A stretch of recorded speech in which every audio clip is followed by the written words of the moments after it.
Assalamualaikum warahmatullahi wabarakatuh. Selamat datang teman-teman di channel Bawah Langit. Ya, semoga kalian baik-baik saja. Pada sesi kali ini kita akan belajar tentang virtualisasi ya. Jadi virtualisasi kali ini akan menginstal sistem operasi di dalam sistem operasi. Ya, di sini kita akan menggunakan aplikasi VirtualBox. Jadi kenapa saya pilih VirtualBox? Ya, untuk aplikasi ini aplikasi yang open source dan gratis untuk digunakan. Oke, langsung aja kita buka aplikasinya dengan cara klik kanan kemudian run administrator. Oke, kita klik yes. Oke, ini adalah tampilan awal dari virtual machine VirtualBox ya. Nah, di sini di sebelah kiri atas ada file atau berkas. Di sini untuk pengaturan di mesin virtualnya. Kemudian di mesin ini adalah pengaturan di misalnya kita mau menambah baru atau membuat baru ya. Kemudian untuk help di sini atau bahasa Indonesianya itu adalah bantuan ya. Ini ada beberapa instruksi yang ada di virtual mesinnya. Kita bisa mempelajari secara online maupun offline. Oke, karena kita pertama kali membuat akun di VirtualBox ini, jadi kita langsung klik new saja di sini ya. Kemudian untuk name-nya kita kasih, karena kita akan menginstal Debian yang versi 11, kita kasih nama Debian saja, Debian _11 gitu. Kemudian untuk mesin foldernya biarin seperti ini, tipenya Linux ya, karena Debian ini adalah varian dari Linux. Kemudian versinya kita pilih Debian yang 64 bit. Kebetulan juga di sini OS saya tipe OS-nya adalah 64 bit ya. Kita bisa lihat di sini ya, di explore kemudian this PC, klik kanan kemudian properties. Oke. Di sini kita bisa lihat sistem tipenya 64 bit ya. Oke, langsung aja kita next. Kemudian untuk RAM-nya atau memory size, RAM-nya kita buat 1 GB aja cukup lah ya. Kita next. Kemudian kita kebetulan kita mau membuat baru, kita create a virtual hard disk now ya. Kita pilih yang tengah, create. Kemudian kita pilih yang VDI, next. Kemudian dynamical located, kita next saja. Nah, di sini ada kita disuruh membuat virtual hard disk ya. Kita gunain 20 GB aja. Kita bisa klik manual di sini 20. Tuh. 20.00 gitu aja. Oke, great. Oke, di sini sudah selesai untuk membuat akun OS-nya. Kemudian ada beberapa lagi yang harus kita setting ya. Kita klik menu setting. Kemudian di general di sini kalau misalkan kita mau ganti nama, kita bisa ganti di general ini. Kemudian tipenya juga kita bisa ganti, versionnya juga kita bisa ganti juga. Terus kemudian di sistem ya, di sini memori RAM-nya kita juga bisa ubah kalau misalkan kita berubah pikiran mau ganti ya.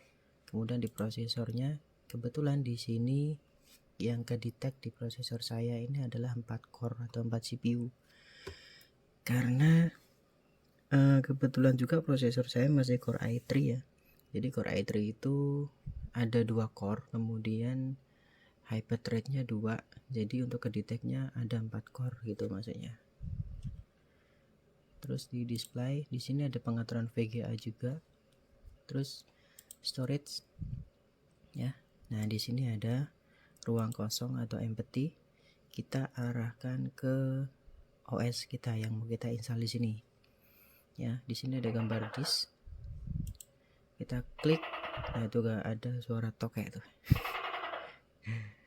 Kemudian kita cause atau create a virtual optical disk. Kita pilih yang atas. Kemudian add.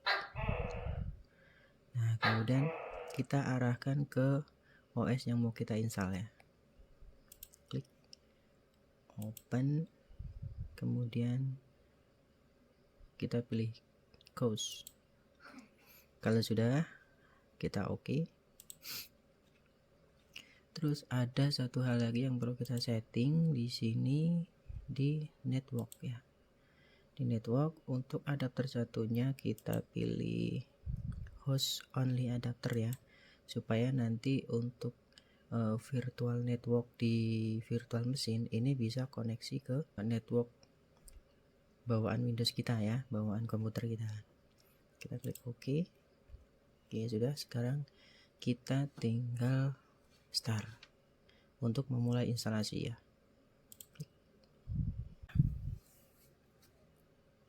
Oke, di sini sudah mulai.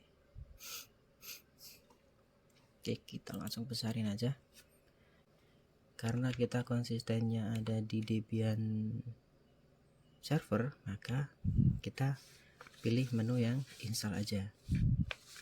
Karena untuk yang menu install ini dia bentuknya teks, kemudian untuk konfigurasinya juga berbentuk teks bukan GUI, dan lebih ringan untuk digunakan ya. Kita pilih yang install aja, kita enter.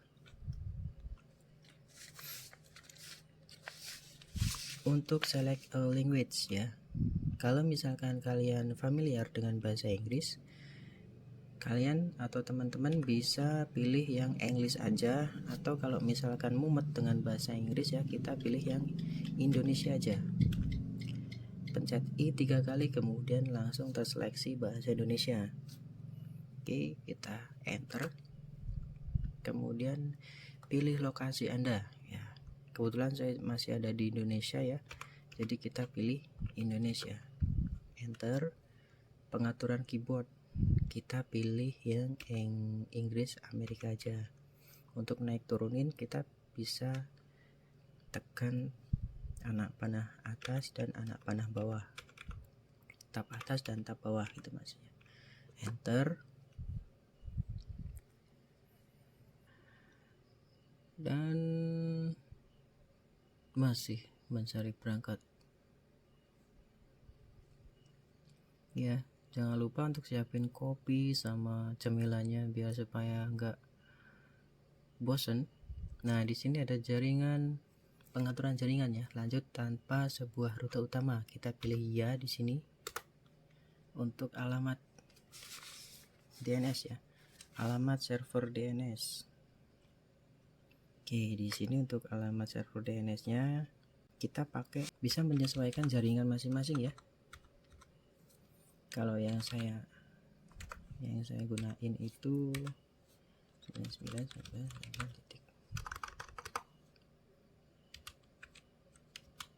ya. Kalau ini biasanya sih kita tulis ini yang standar banget atau yang biasa kalian pakai atau teman-teman pakai 1.1 gitu ya. Kalau ini sesuai kebutuhan atau sesuai DNS ISP teman-teman kalian. Lanjut ya. Kalau mau ganti ya, mau ganti seperti ini, itu kalian atau teman-teman semua bisa pakai tombol tab ya, tab gitu. Kemudian untuk seleksi kita pilih enter.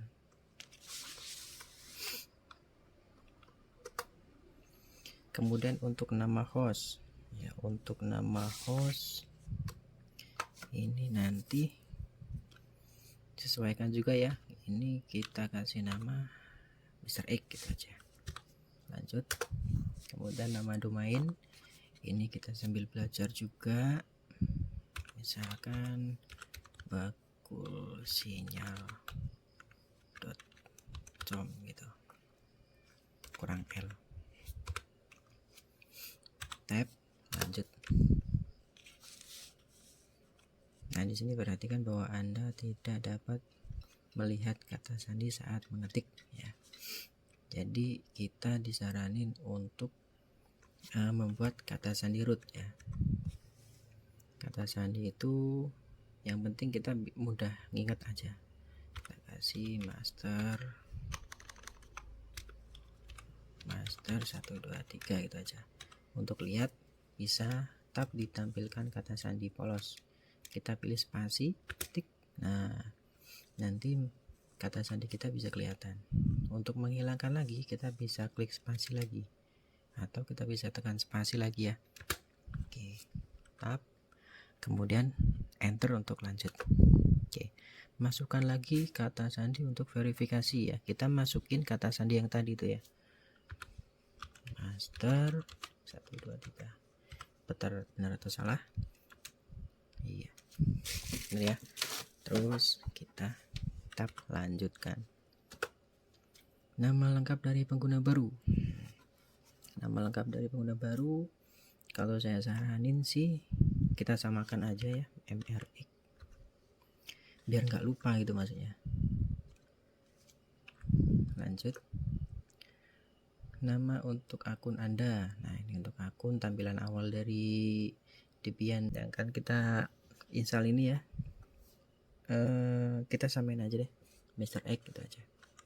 Tab, kemudian lanjut. Kata sandi pengguna baru kita samain aja. Tapi untuk teman-teman kalau misalkan ada yang jago ngafalin password yang banyak ya lebih baik dibedakan lah. Master 1 2 3. Ternyata salah, kayaknya salah nih. Master 1 2 2 3. Master 1 2 3 ini aja. Oke, lanjutkan. Masukkan lagi untuk verifikasi. Oke, ya ini ya. Ini keamanan Linux ini memang bener-bener top banget dah pokoknya. Master 1 2 3. Lanjutkan. Oke, untuk pilih kota dalam zona waktu Anda, di sini Lampung nggak terdeteksi ya. Waduh, kita pilih yang Jakarta aja deh ya. Kita naik, turunin, kita enter. Nah, ini teman-teman ya, ini yang paling asik di partisi harddisk, karena kebanyakan dari teman-teman semua ini belum paham betul tentang partisi harddisk di Linux ya, apalagi di Debian yang basisnya server. Oke ya. Untuk partisi harddisk ini nanti kita akan membuat 4 partisi. Yang pertama adalah partisi swap dan partisi boot, kemudian partisi apalagi ya, partisi home, kemudian ada partisi lagi, udah ya kayaknya sih, udah 4 itu kayaknya. Partisi swap, partisi boot, partisi root, sama partisi home ya. Oh iya, yang root ketinggalan. Oke, kita langsung aja kita buat manual karena kita sambil belajar ya. Manual, kemudian kita pilih yang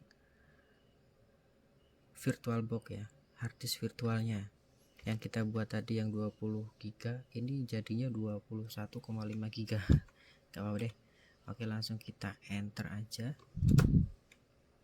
Buat tabel partisi baru yang kosong pada harddisk, di sini kita pilih ya. Oke, kita langsung seleksi di ruang kosong. Oke, untuk teman-teman perhatiin, karena untuk partisi ini kita butuh pemahaman khusus ya. Oke, untuk yang pertama kali kita akan membuat partisi dari swap ya, atau ruang swap. Kita enter, kemudian buat partisi baru. Oke, di sini kita akan membuat ruang swap. Jadi apa sih itu ruang swap ya? Jadi kalau ruang swap itu adalah pengganti dari memori. Jadi apabila RAM kita sudah mencapai batas maksimal ya, kalau kita pakai Linux kita bisa menggunakan memori tambahan teman-teman ya. Jadi besar ruang swap adalah 2 kali besar RAM kita ya, yang mana nanti bisa digunakan untuk ruang cadangan. Oke teman-teman, jadi tadi itu kita kasih RAM kita setting 1 GB, jadi 2 kali besaran 1 GB itu berarti 2 GB ya. Oke, kemudian kita tap lanjut. Oke, kita pilih primer, kemudian kita pilih lokasi partisi baru, kita pilih yang awal. Oke, di sini untuk titik kaitnya kita pilih yang swap. Oh, di sini nggak ada ya, kita pilih yang kembali aja deh. Oke, kita kembali sini nih kayaknya nih. Iya, kita pilih ruang swap ya. Oke, kemudian kita selesai menyusun partisi.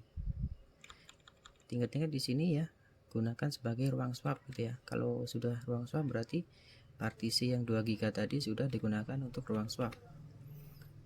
Oke, selesai menyusun partisi. Oke, kemudian kita buat lagi yang pertama, yang kedua itu adalah partisi boot ya. Oke, partisi boot. Kita arahkan ke ruang kosong lagi, kita enter, kemudian kita buat partisi baru. Kita buat partisi untuk boot ya. Jadi apa sih itu partisi boot ya? Jadi partisi boot itu adalah pembantu proses booting atau memori pembantu pada saat jalannya opening, pada saat komputer pertama kali dinyalakan ya. Oke, kita kasih 2 GB aja di sini. 2 GB. Jadi enaknya di Linux itu kayak gini ya teman-teman. Jadi misalnya kalau ada kita low space atau hard disk, kemudian RAM-nya kita low space, di Linux enak teman-teman ya. Kita bisa kasih atau buat memori virtual lagi, pembantu untuk booting, kemudian pembantu untuk akses RAM kan gitu. Oke teman-teman, kita langsung lanjut aja. Nah, di sini kita pilih primer ya, karena untuk hard disk yang di PC saya itu menggunakan single hard disk ya. Kalau misalkan teman-teman itu menggunakan 2 hard disk ya, kita bisa pilih yang logical atau yang primer gitu. Kita pilih primer aja, kemudian lokasi barunya awal. Oke, untuk titik kaitnya kita pilih yang boot. Nah, di sini ada slash boot ya. Kita pilih yang slash boot. Kemudian untuk yang penanda bisa bootnya itu kita bikin hidup ya. Jadi kita pilih enter di penanda bisa bootnya. Nah, di sini sudah pastikan untuk penanda bisa bootnya hidup ya. Aduh, itu tokek pengganggu saja.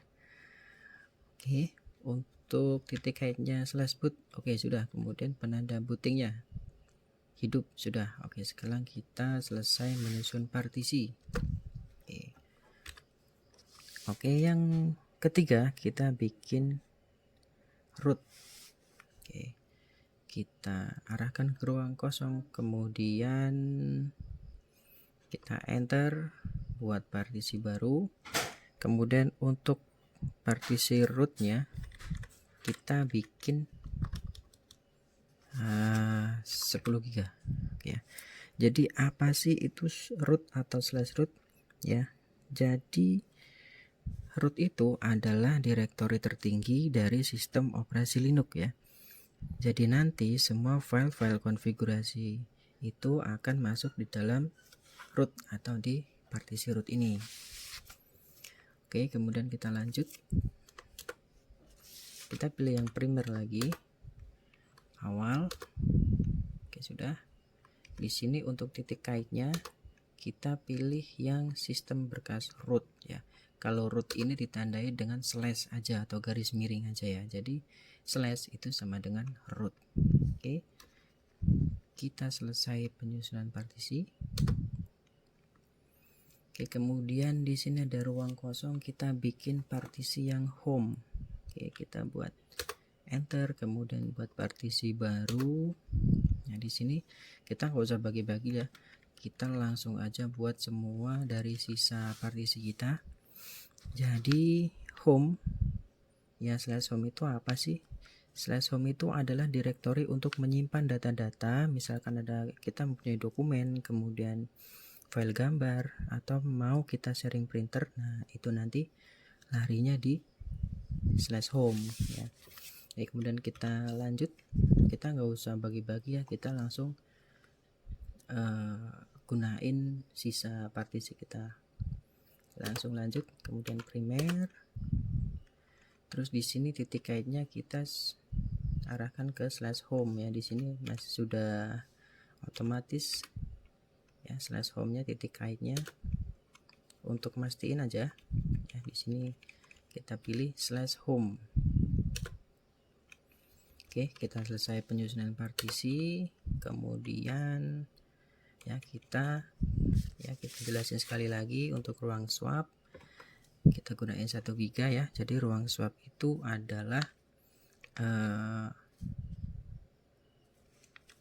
pengganti dari RAM kita. Kalau misalkan akses RAM kita sudah memenuhi batas, nah itu nanti bisa didongkrak di partisi swap ini. Kemudian untuk booting, nah untuk booting ini adalah partisi untuk membantu jalannya proses booting atau proses awal mula komputer itu dinyalakan, supaya nanti lebih enteng atau lebih cepat gitu ya. Kemudian untuk partisi root ini adalah dimana nantinya file-file konfigurasi atau direktori tertinggi dari Linux ya. Jadi root itu adalah direktori tertinggi dari sistem operasi Linux. Jadi nanti semua file-file konfigurasi akan masuk di direktori root ini. Oke, kemudian yang home ya, yang home ini adalah direktori untuk menyimpan data-data, misalkan dokumen, kemudian gambar, atau mau sharing printer. Nah nanti larinya di home ini ya. Oke, sudah kita selesai mempartisi. Kita pilih yang paling bawah ya, perubahan ke hard disk. Klik, kemudian tulis perubahan yang terjadi pada hard disk, kita pilih ya.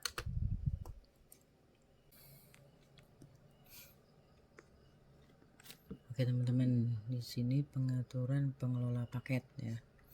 Karena untuk pengelola paket ini kita pilih tidak aja ya, karena nanti akan yang kita install itu kita di sistem-sistem dasarnya saja ya, kita pilih tidak.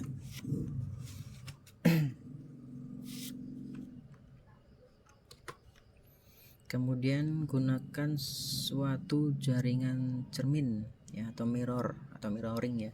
Di sini kita pilih tidak aja ya teman-teman, karena nanti kalau kita pilih iya, nanti instalasi kita akan rusak ya, nanti malah kita ulangin dari awal kan gitu ya. Kita pilih tidak aja.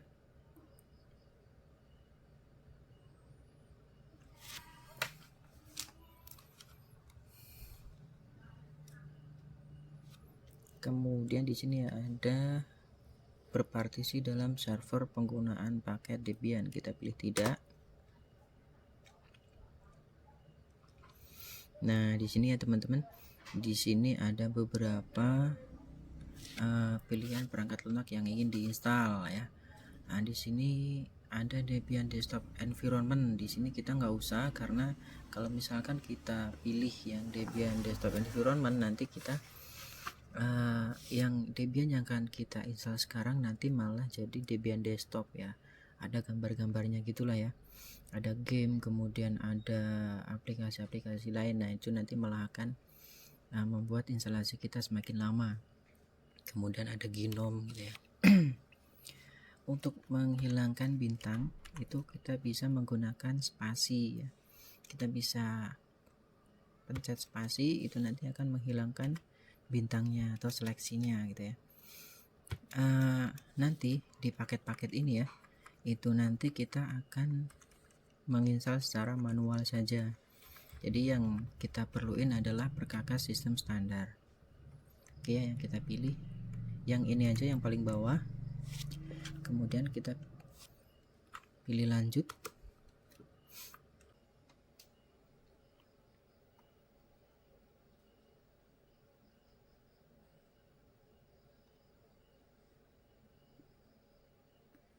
Nah, ini memasang bootloader group. Ya, jadi pasang bootloader group pada harddisk utama. Oke, nanti berarti kita pilih ya. Nanti saya tunjukin bootloader itu di mana. Ya, kita pilih ya di sini. Kemudian masuk perangkat secara manual, kita pilih yang bawah aja ya, yang harddisk. Jadi pemasangan bootloader sedang menyelesaikan instalasi. Oke, bentar lagi instalasi kita selesai teman-teman.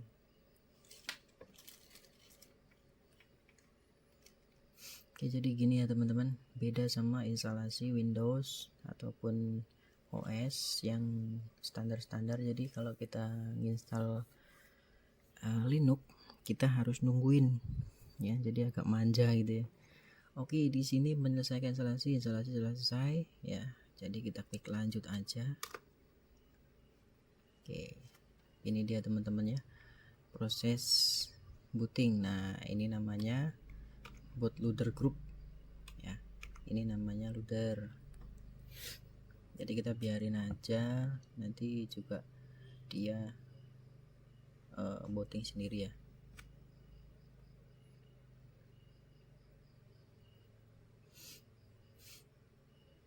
Oke, login.